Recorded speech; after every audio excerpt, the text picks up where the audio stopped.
Welcome everybody to Unit 18 again. For those of you who've been here before, welcome back. And to anybody new, my name is Mary Coakley and I look after this space for Trinity, which is basically about welcoming our neighbours and residents into Trinity. This is the third of a series of 4 talks. And just a couple of things before we get going. Firstly, thank you to Bernadette Ferguson for signing. Professor Lorraine Leeson sends her apologies. But it's appropriate, this is International Week of Deaf People. So what we'd like to do as a starter, if that's all right, is teach everybody how to say thank you to Bernadette and to Jane. So that's how, and Holly is going to just capture everybody if we just all say thank you together on 1, 2, 3.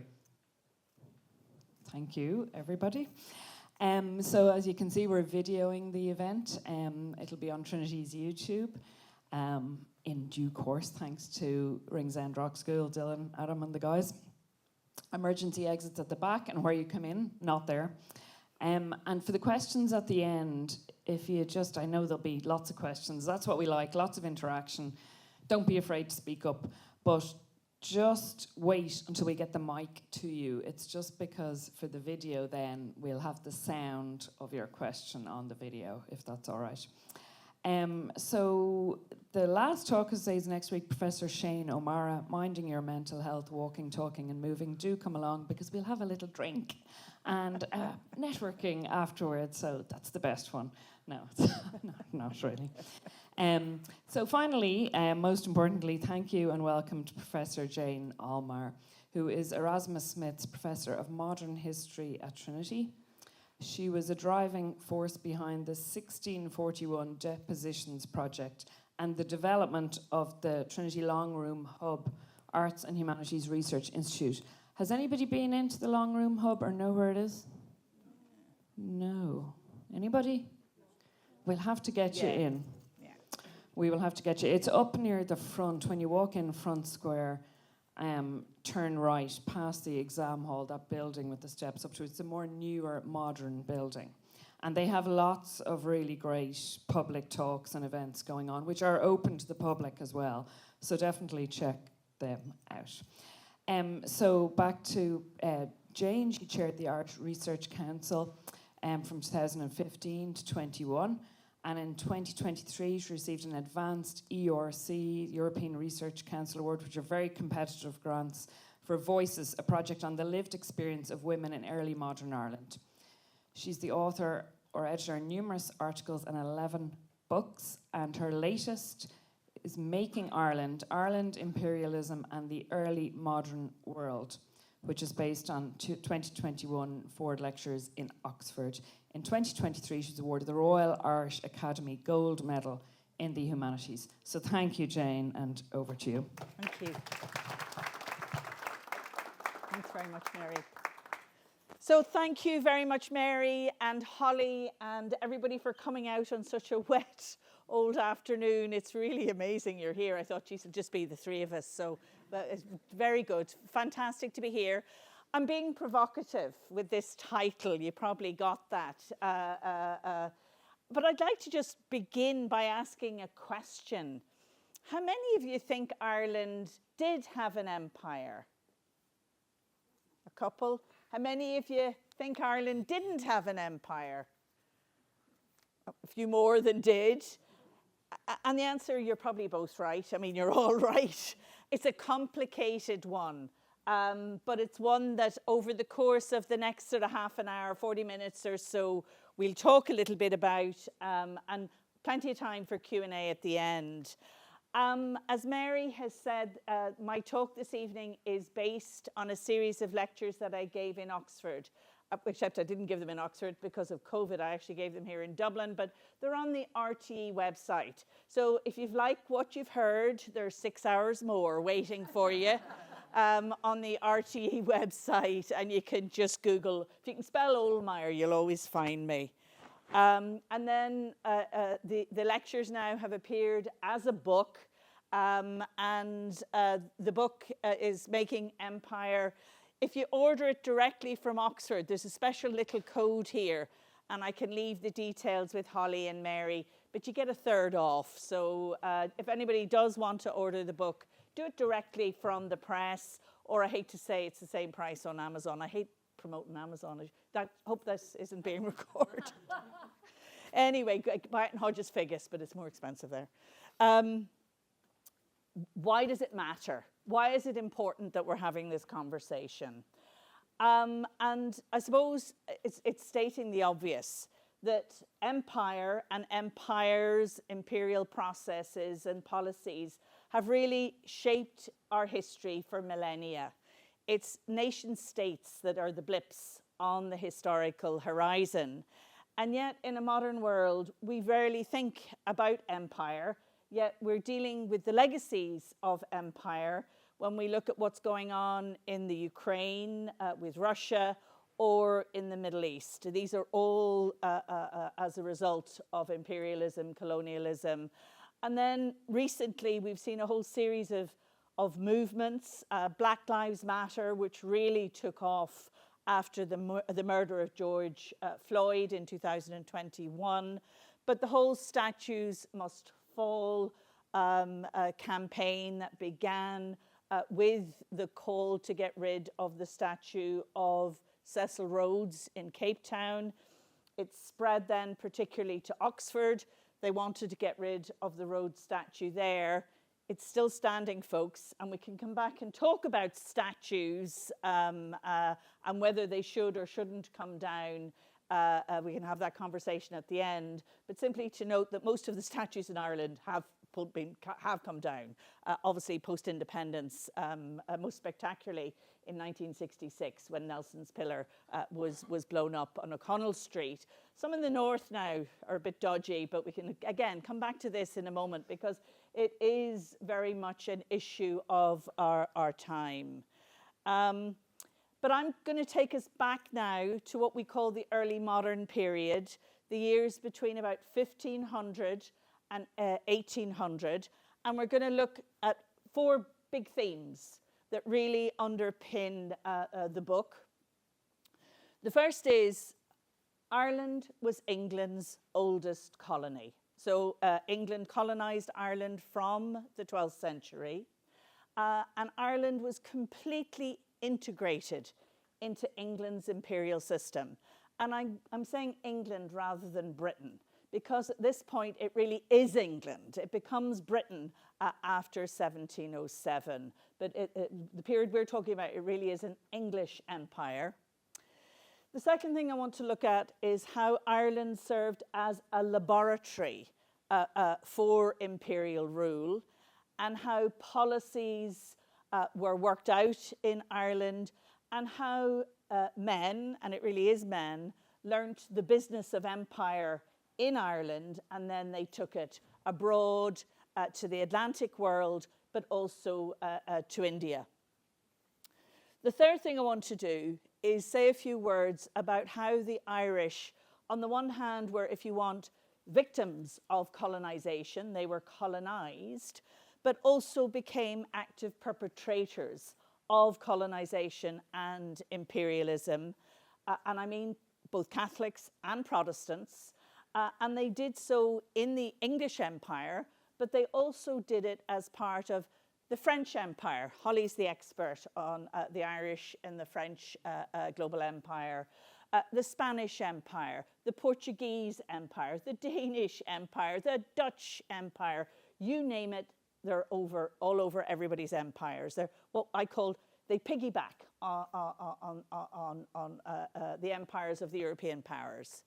And then last but not least, you'll know I'm coming to the end, when we start to reflect on what all of this meant for senses of Irishness and how empires were understood in the context of early modern Ireland. So that's what I was going to say, buckle your seats. It's one of these, we're going to cover a lot of territory, ladies and gentlemen. But don't hesitate to, if you want me to repeat something or you can't hear me, let me know.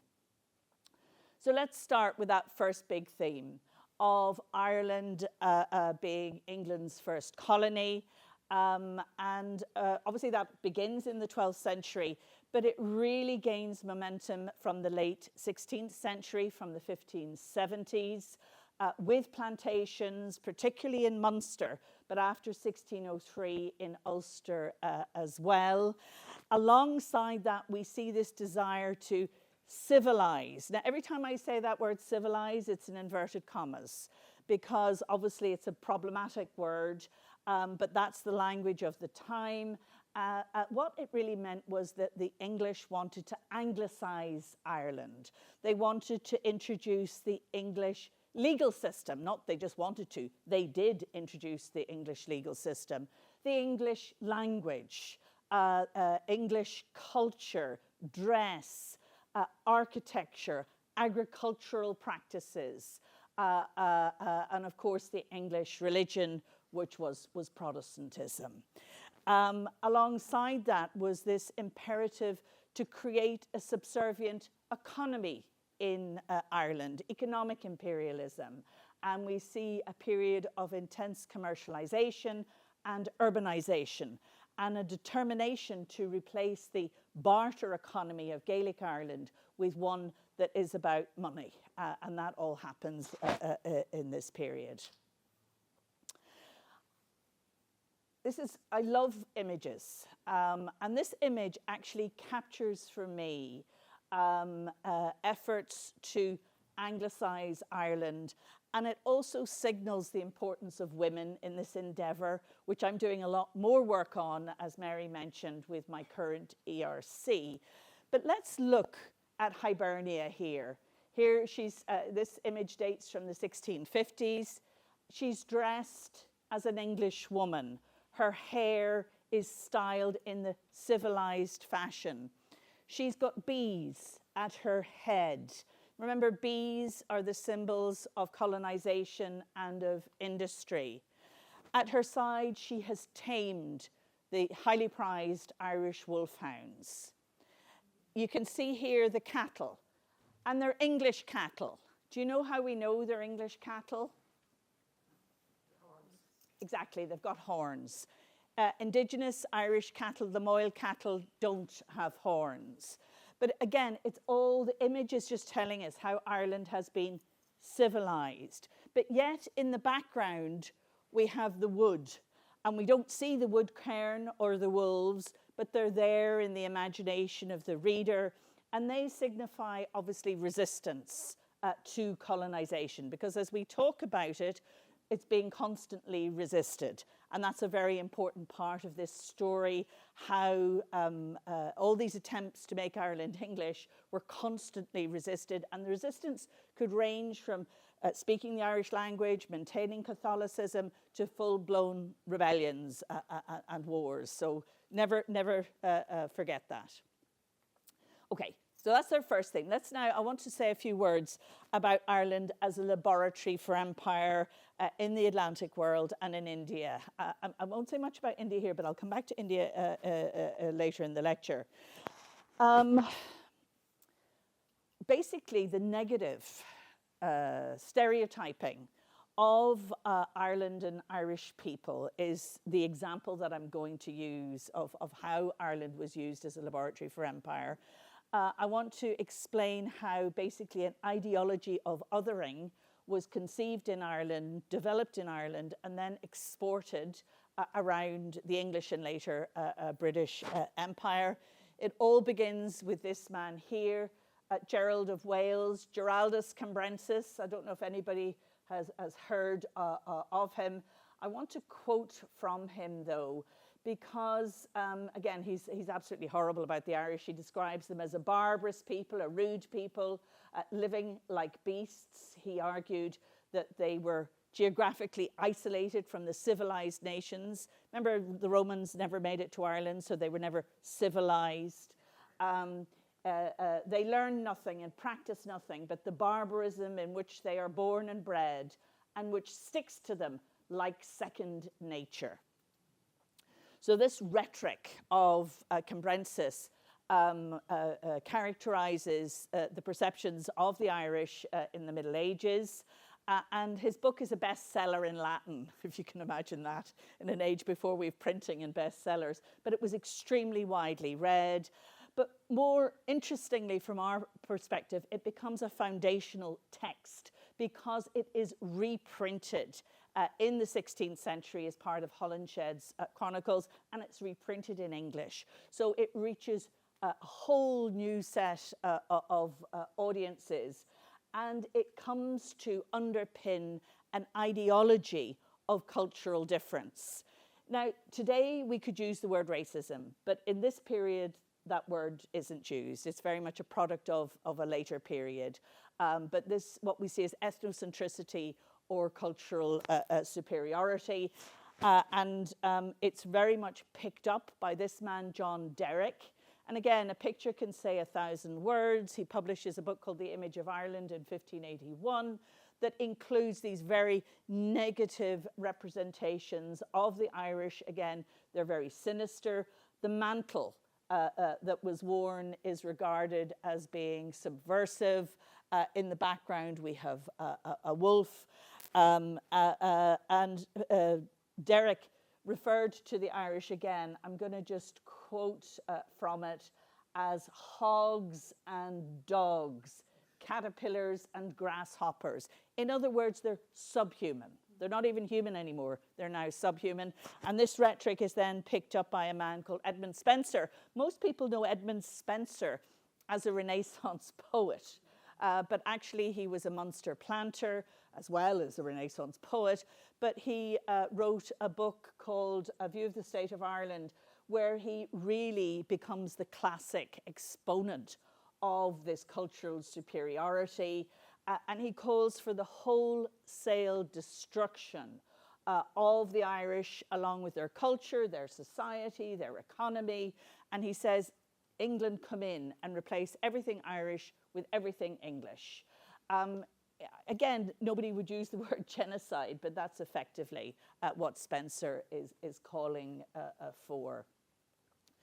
Just as Cambrensis' text had been a foundational one in the earlier period, Spenser's now becomes a foundational text. It influences policymakers in the 17th, 18th, right into the 19th and 20th century. And obviously by that point, Britain has a global empire. And the one thing that those administrators are reading are works by Spenser. And by this point, of course, it has become a wider discourse of race, and it spans Africa and Asia as well. And I think these images from the 1880s illustrate this progression. The late Victorians regarded the Irish Celt as a distinct race, obviously as a lesser race, represented as a chimpanzee. In the middle, we've got our Irish terrorist beside our African terrorist. And the cartoon is called Imperial Problems. Again, monkey-like face of the Irish person. And then on the far right, the cartoonist shows the emancipated slave in the south of America carrying as much political weight as the thuggish, simian-like Irish in the north. So, I mean, these stereotypes were extremely important, and they were taken around the early modern world, and as I say, the modern world as well. It's a single example of how Ireland, if you want, acted as a laboratory. And I have many, many, many others. You can read the book, you can listen to the Ford lectures, but I just really wanted to give you a flavour of that. We're now going to turn to our third big theme, which is basically how the Irish operate as imperialists.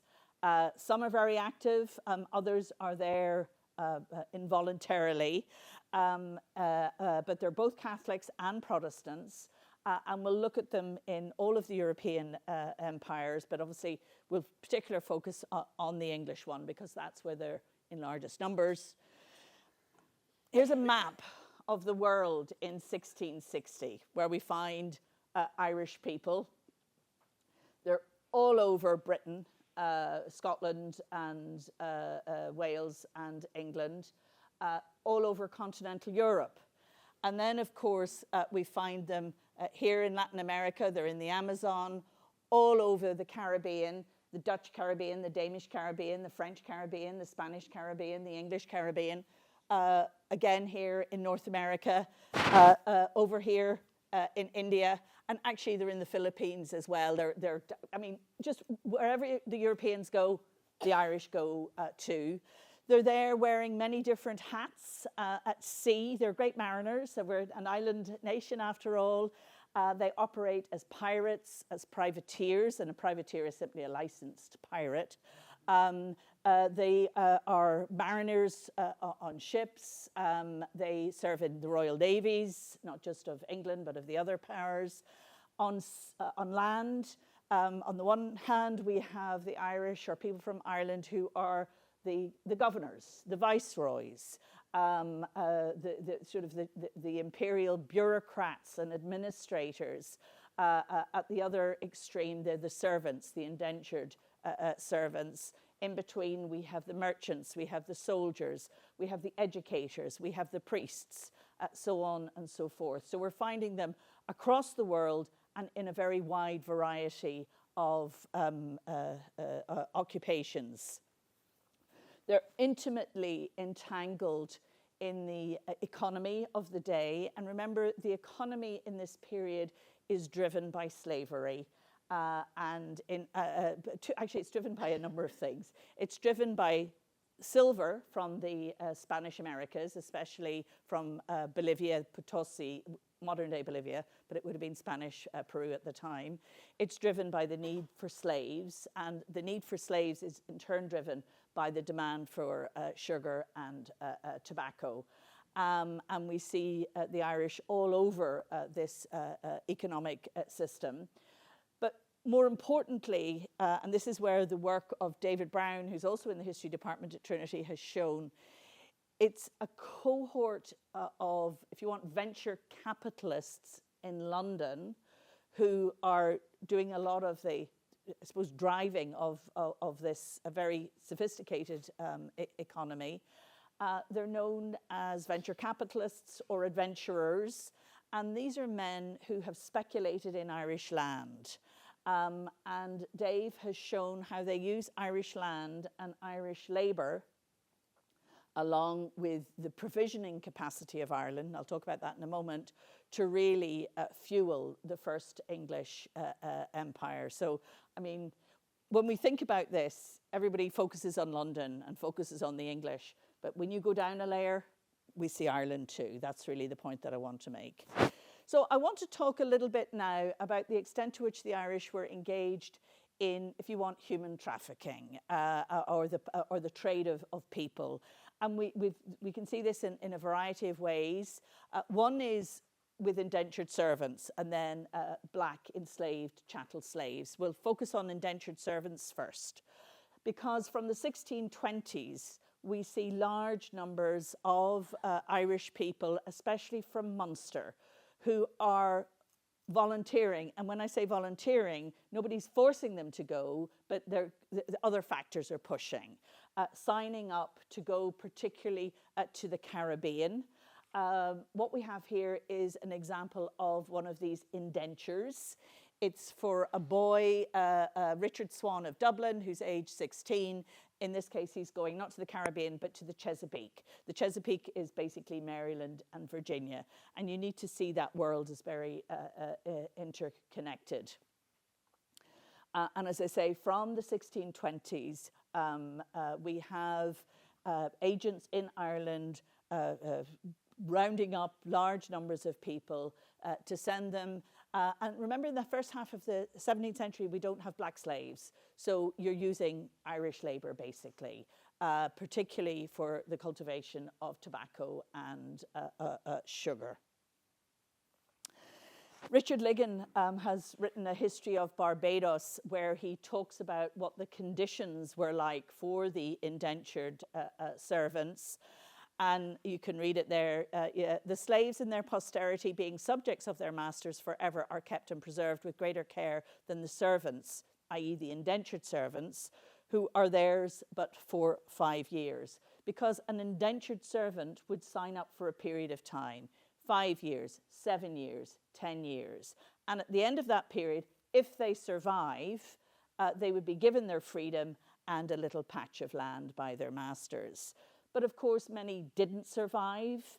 And Ligon goes on to say, "Truly I've seen such cruelty there done to servants as I did not think one Christian could have done to another."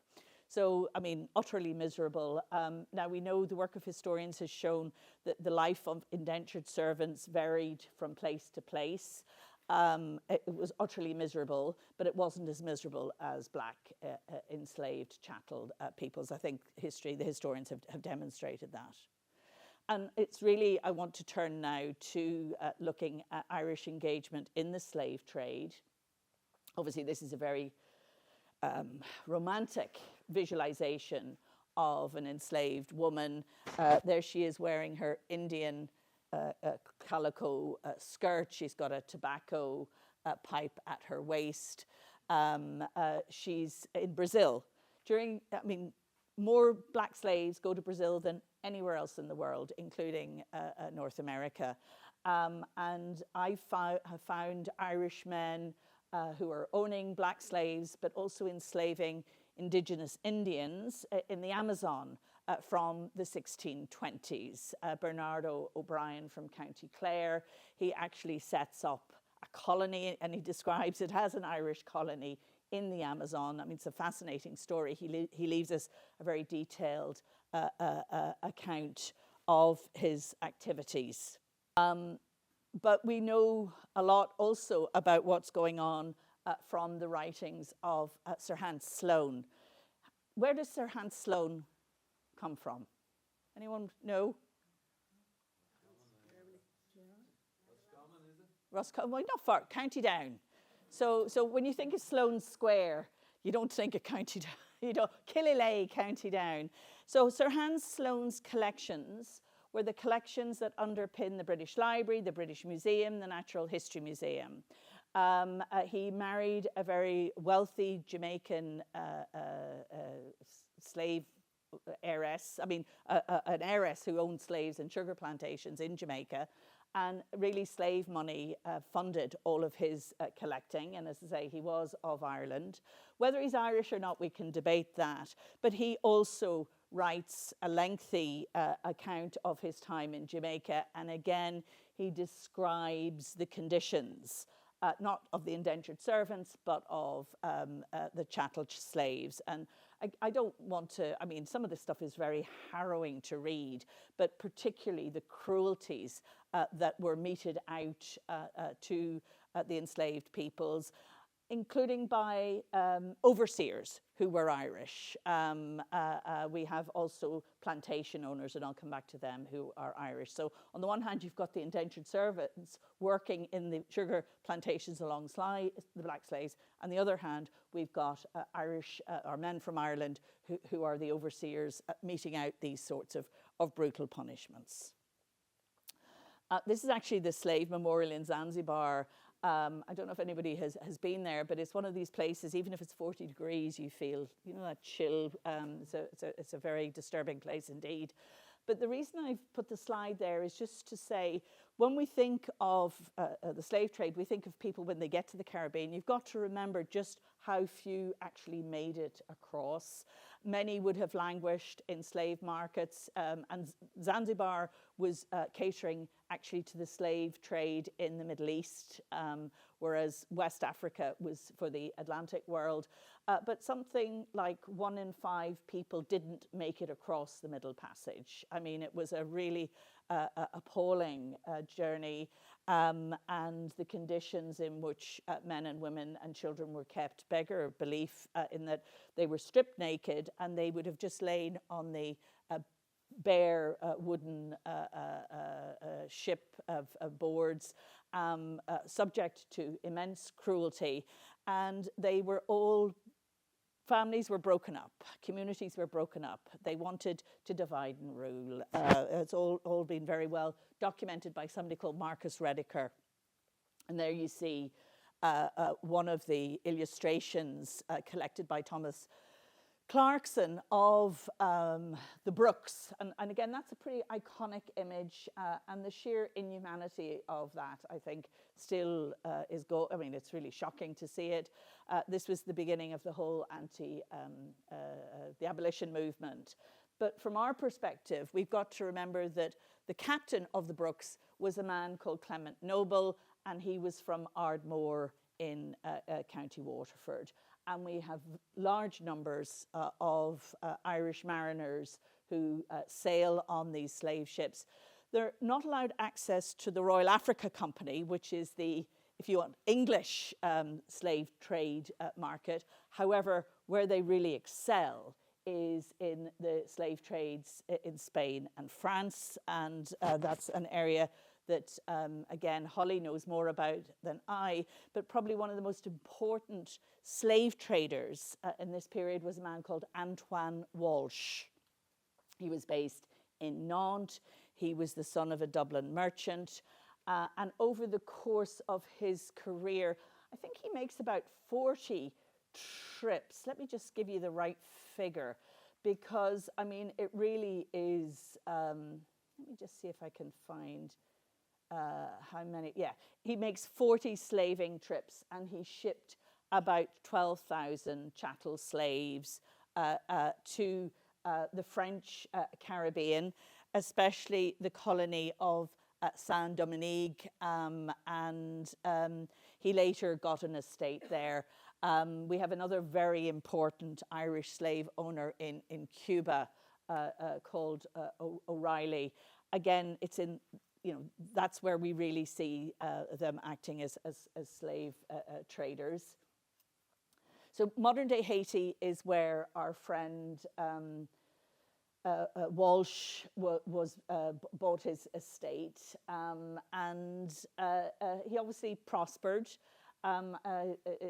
What's interesting to see is how in the Caribbean, the Protestant powers were willing to allow Irish people to come and run their plantations for them. We see this particularly in the Danish islands of St. Croix, where they're Lutherans, but they let Irish families come and run basically the plantations in return for religious toleration. So you're basically seeing the Irish all over the Caribbean.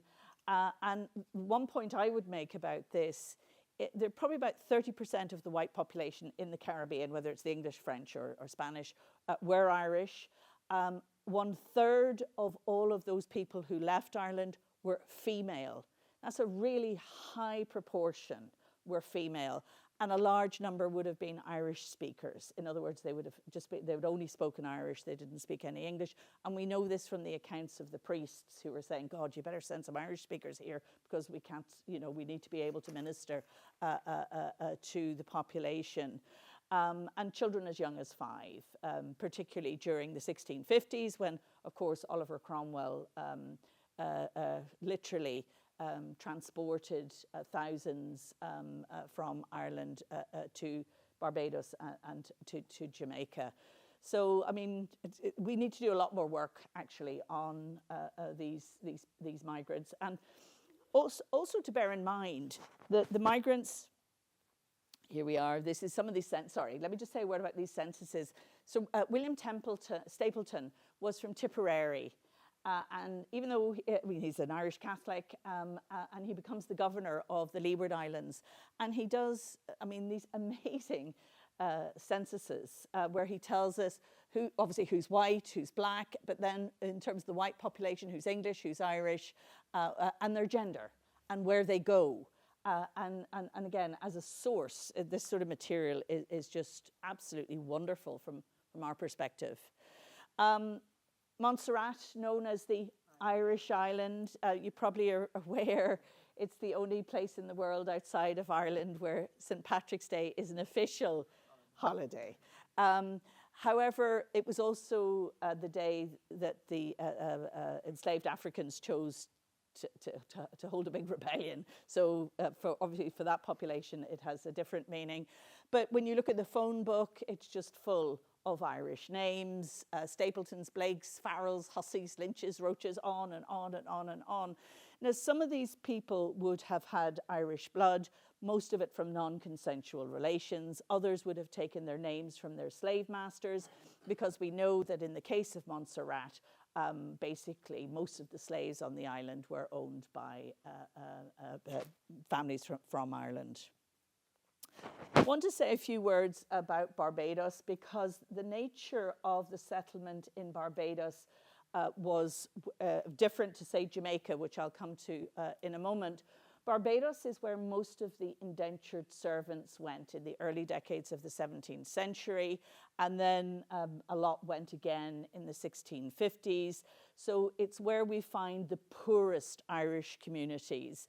And even if they managed to get freedom at the end of, say, 7 or 10 years, they tended to be given the poorest land and just barely eke out an existence. And the community today is known as the Red Leg community. I don't know if you've heard about these Barbadians. So they live in the north part of the island, where the land is very poor quality.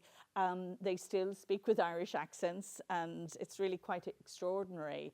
But their poverty has rendered them sort of, I was in Barbados back in April, and they are the poorest of the poor. And the local people, I was saying, you know, what do you make of the redlegs? So we don't call them redlegs. I said, what do you call them? He says, we call them Ecky-Beckys, or we call them Johnny Backrows. The Ecky-Becky is because of their skin is just destroyed by the sun. And Johnny Backrow, because they're in the back row of the church. Their poverty really is quite shocking. And there's an RTE documentary about these communities. But also we find large numbers of people who are part of the black community with Irish names, including Rihanna. Rihanna's father, I think, so if I got the right, pop star, is of Irish provenance. And when I was there, I actually went to visit one of the sugar plantations where they still harvest sugar in the old way. And it was really fascinating because, of course, it's like 40 degrees. It's extraordinarily humid. And they have these like pangas, and just, it's brutal work. I mean, it's hard to, I was like, oh my God, I can hardly walk, never mind actually cut this sugar cane. And people, both black enslaved people and Irish people would have worked in those sugar plantations 12, 14 hours, and women were only taken out of the fields in the 1670s. So, I mean, again, it's very hard for us to imagine just how tough it was. The Irish community in Jamaica is different to the one in Barbados and Montserrat, because it's mostly Irish people who are plantation owners or professionals. And they're going Catholics as well as Protestants, and really doing very well indeed, especially the Kellys and their examples. They marry with the Browns of Westport, and all of the money comes back then and allows for the whole redevelopment of Westport House in County Mayo. But we have many, many examples of these big plantation estates that were owned by about 10% actually of the big plantations were owned by Irish men. And somebody called William O'Brien, Earl of Inchiquin, would have been the governor of Jamaica. So when you look at the Caribbean, the experiences are always slightly different. All right, I'm not going to say anything else about the Atlantic world, because I know time is not our friend, and I do want to say a few words about India, because it's really important to remember that the Irish don't just go westward to the Atlantic, they also go eastward. And as part of the East India Company, travel to India, and especially to Bombay. And during the 1670s, a man called Gerald Ainger becomes basically the founding father of Bombay, which of course today is Mumbai, the great financial capital of India, which had been given to Charles II as part of his dowry when he married a Portuguese princess, Catherine of Aragon. So Gerald Ainger was dispatched to Bombay to colonize, to civilize that word again, Bombay, the way his grandparents had colonized and civilized Ireland. In addition to that, Ainger was a hugely successful businessman and entrepreneur. It was all about spices, and pepper, of course, is known as black gold. But as well as spices, it was about textiles. India clothed the world at this point in terms of the coarse calicos that were needed that underpinned the slave trade, but also much more ornate ones. And really, from the base in Surat, which is just above Bombay, Ainger was responsible for something called the calico trade and the calico craze that gripped Europe in the later 17th century. Some of these examples are from the Nehru Room in the Victoria and Albert Library. I don't know if anybody's been to the V&A, and next time you're in London, it's the best museum. I mean, it really is phenomenal. And you have these exquisite examples of Indian textiles that were specifically made to the, I suppose they were commissioned by East India Company officials. And here you have the Stuart coat of arms, but they actually think that this one was commissioned to celebrate the introduction of the pineapple to England. And we know pineapples are growing in Ireland from the 1660s on the Clotworthy estate in County Antrim, obviously under glass, and I'm sure they didn't taste very nice. But the cost of pineapples, I mean, these were hugely exotic and very expensive. But anyway, our friend Ainger makes an absolute fortune in the calico trade. Like so many, he died in India because, I mean, these guys just could not handle the climate and the lifestyle. He was there actually for probably about 15 years in all, which was usually they're dead. They say 2 monsoons is the life of a man in India, but he managed more than 2. But he's buried in Surat. Now, when you look at that, would you think that Ainger was the grandson of the Archbishop of Dublin? No.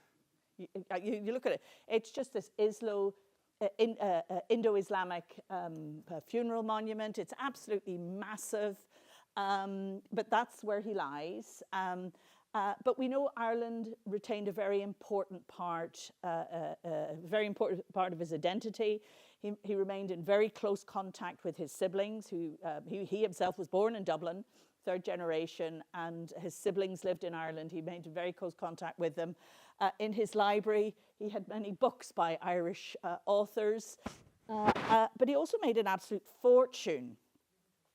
And he's remitted back to Ireland the treasure, or some of the treasure that he made in India.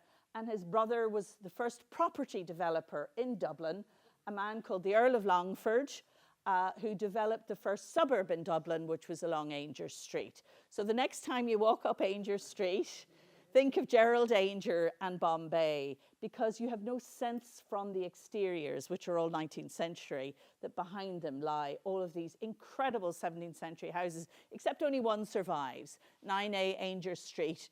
It's just by the Blue letting shop, and you go into it. Oh my God, what a mess. But it's open sometimes, maybe this weekend for tomorrow night. I mean, you have to book to get in, but it's like stepping back to the 17th century. It really is quite incredible. And obviously this was because Ainger was sending the money back, allowed the brother then to develop this suburb. And so that's the story behind Ainger Street. All right, I'm going to start to wrap things up a little bit by talking about what all of this meant for senses of Irishness and how people living in Ireland actually engaged with empires, because the 17th century was a period when people rarely left their parish. So you have to think, well, how were they actually, how was this fueling their imaginations? Well, the first thing just to point out is that people were writing about the Irish. Now, we talked about Spencer and his ethnocentricity. It continues with the likes of William Petty and George Berkeley. But interestingly, Petty in his writings compared Irishmen and Negroes as equivalents. And he values an Irishman as slaves and Negroes are usually rated, they're worth £25, an Englishman was worth £70. So in terms of the mindset in certain quarters, it was very set. And we have the same thing with George Berkeley. Obviously, Berkeley in the news because of the renaming of the Berkeley Library in Trinity, which I'll come back to in a moment. But he owned slaves in Rhode Island in the 1720s. But he also wrote, if Negro were not Negro, Irishman would be Negro. So in their minds, they were associating the two. We also have examples of black slaves in Ireland, especially in the 18th century. But this image is from 1669, and you can see the little boy here. He's clearly a black slave. I think he's called Scipio. He was part of the household of the Duke of Ormond in Kilkenny Castle. But we also know from parish registers that these children were being baptized, and then that's how they'll say they were from Montserrat in the Caribbean or something, and that's how you know they're in Ireland. As I say, in the 18th century, there are newspaper articles talking about them as well in an Irish context. It's familiar. So what I wanted to do here was just try and think, well, when people look at the front facade of Trinity, obviously people maybe not be aware that actually it was funded through a tobacco excise. So tobacco, obviously dependent on slave labour, it funded a lot of the big buildings in Dublin, including Trinity itself, as well as the big houses. I mentioned the Browns of Westport, but Rathfarnham, UCD, Belfield, the original house there, is also funded by tobacco and slave money. So it was the Latouche family of Rathfarnham and Jamaica. But wherever we go, we're going to see it in Ireland. The other thing people just loved in this period was tobacco. They're completely addicted to it from the 1620s. Obviously, tobacco, like potatoes, had come from the New World, and very, very quickly it becomes very widely used. We know this because so many pipes are recovered by archaeologists, but we also know it from contemporary accounts. And our friend Sir William Petty estimated that an Irish peasant, a very ordinary Irish person, spent 2/7 of their food budget on tobacco. So again, it's just everywhere, very widely used. Sugar, slightly different, because to begin with, the consumption of sugar, and tobacco and sugar are the two big slave-related commodities. To begin with, sugar was very much the preserve of the elite. But by the later decades of the 17th century, we find sugar being very widely consumed in Ireland. And of course, as the demand for sugar went up, so too did the need for production. Now, whether people were aware of this or not, I suspect not. In terms of the use of sugar, though, we see this particularly in the recipe books that have survived from the period. And here my colleague Susan Flavin's work is just fascinating on this. That's somebody you should get in to speak to everybody. Susan's work on food is just fantastic. So we've got all of this around consumption. I want to just also just draw to your attention that there's a lot of travel literature and maps that really circulate very widely. Mary joins us from the library. If you look at the Trinity collection, you'll find, especially in early printed books, just so many the travel literature of this period. Everybody they can't get enough of it because they want to imagine what the exotic was like. Probably one of the most important books from this era is Aphra Behn's Orinoco. Aphra Behn, is that familiar to folks? Very important female English novelist. Go away and get Orinoco off Books on Tape, or listen to it. I mean, it's a fabulous story. It's actually portrays Orinoco, the African prince, in a very positive light. and is a criticism of the institution of slavery. It's a very, very powerful novel. But what makes it very interesting in our context, it's then taken up by Thomas Southern, who is a Trinity graduate, who writes a play about Orinoco. Again, it's an early sort of abolitionist play, and it is performed in Dublin year in, year out. It's probably one of the most popular plays performed in the early 18th century. And again, what is that telling us about people, that there is such a demand for this sort of play? Now, let's come back to the present, because I've sort of taken you on a whirlwind tour of hundreds of years, but as I said at the outset, issues of empire still are very much of the present. Here in Ireland, we've done a number of things. The president, Michael D. Higgins, had a series of lectures, one of which was looking at our imperial legacies. Trinity denamed the Berkeley Library, which of course was named after the great philosopher who was also a slaveholder. We are thinking about decolonizing our curriculum. Nobody's entirely sure how to do it, but that's another story. More recently, Trinity established the Colonial Legacies Project. My colleagues in the history department, Kieran O'Neill, who's probably well known to you all, and Patrick Walsh, really have done phenomenal work there. And on the foot of that work, human remains were repatriated to Inishbofin. Trinity basically stole them in the 1890s. The disgrace is it took us so long to give them back. But anyway, that's another story. So, you know, these issues are very much a part of the world that we live in. Also, empire has shaped so much our language, our dress, our food, but even our landscapes. So whether we hate issues around empire, and in some quarters in Ireland, especially in the north, people celebrate empire in a way that it's not celebrated. It's an integral part, I suppose, of unionism. So, you know, it's a really complicated subject. And all I'm trying to do with my work and with the book and with the lectures is to actually let's better understand it. Because if we better understand it, it allows us, I think, to better understand who we are, and obviously then think about the future in a more nuanced way. It's not about judging, it's about understanding. So I think I'm going to end there, and very happy then to take any questions.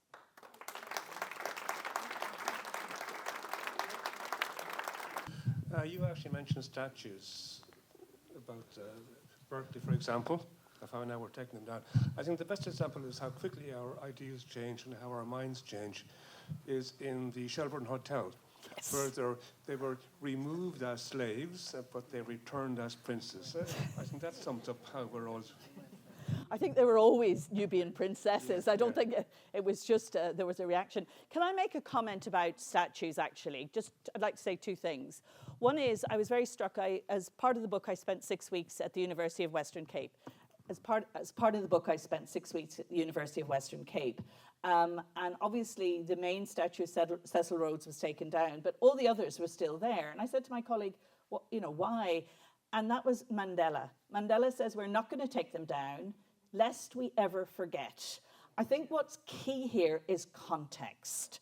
So what you'll see are these statues. Now, some have been repurposed in a quirky way by artists, and I think that, again, that's really interesting. But at the very least, you have a QR code with the context. So I think that that's one point to make. But I also would say I'm a, retain and explain rather than knock down person.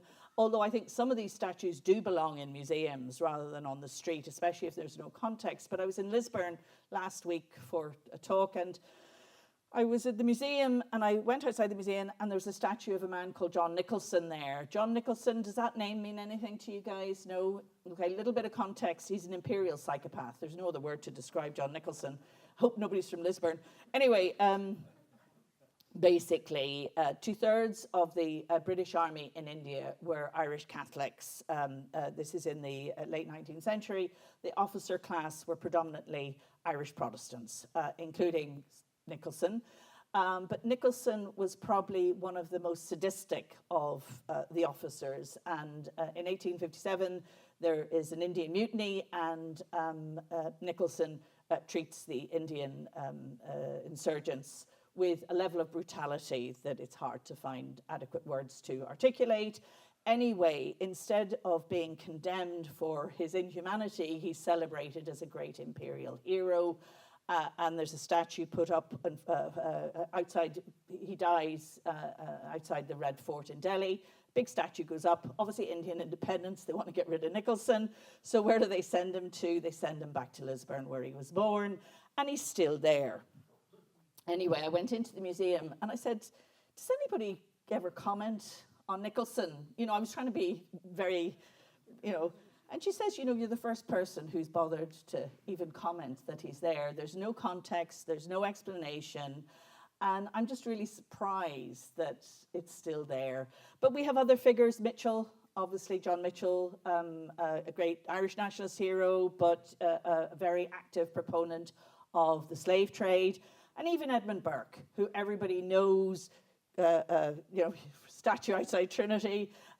He would have been very critical of the East India Company and of empire generally, but yet he was the MP for Bristol. Bristol is the slave capital. Remember Coulson and his statue coming down? And Burke's brother owned sugar plantations in the Caribbean. So, this is just so complicated. So that's a very long-winded answer to your very good question. Any other questions? Thank you. Just on the topic of statues, and I know there's a huge respect and almost an affection for statues, but could it be argued that many statues are just a form of political propaganda to support a particular view of the world, and even a justification for events which happened in the past? No, of course, but I think that's where the context is really important, that we're transparent about that. Absolutely, yeah, absolutely. Yeah, just regarding colonisation and on that, and the Ireland's connection to it, and the Irish people were involved in it. There was a loot. There was much loot recovered, or stolen, I should say, not recovered, stolen. And I believe a lot of it is in Cathal Barracks somewhere. I just read that somewhere along the line the last year or two. So did we plunder much loot and bring it back here? Yes. And it's not just in Cathal Barracks, it's in Trinity, it's in the Royal Irish Academy, it's in the RDS, it's in the National Archives, not the National Archives, the National Museum, it's in the Hunt Museum. There isn't a museum or institution in the country that does not have material where the provenance is unclear and likely came as a result of plunder. Yeah, I've heard calls like that Britain should give back the loot to India and so forth and whatever. Should we not do the same? It's a really good question, but we could also ask for stuff back, especially from Britain, but that's another story. Listen, I shouldn't be flippant about it. These are really serious issues. And the government has just established a task force. Actually, I'm a member of that group, where we're actually trying to develop guidelines using best international practice around what needs to be done. But the first thing, before you can give back or do anything, is establish the provenance of where this stuff has come from. And because our cultural institutions have been so chronically under-resourced by the state, the truth is we don't always know the provenance. So, a lot of research needs to go on. And then repatriation and restitution, where it's appropriate, of course it must happen. In the case of the Inishbofin human remains, there was absolutely no issue there. But then the communities have to also then, what are you giving it back to? It's not always clear. There's a very good RTE documentary called Remnants that I saw a preview of 2 nights ago as part of the Longroom Hub Arts and Humanities Festival, which of course is on at the moment. And I think it does a really good job in actually teasing out some of these issues. It looks at the Inishbofin skulls, it looks at the Benin bronzes that were plundered in the late 19th century from Nigeria, and looks at Aboriginal work that's in, Aboriginal, mostly artifacts of great sort of spiritual symbolism that are in Belfast.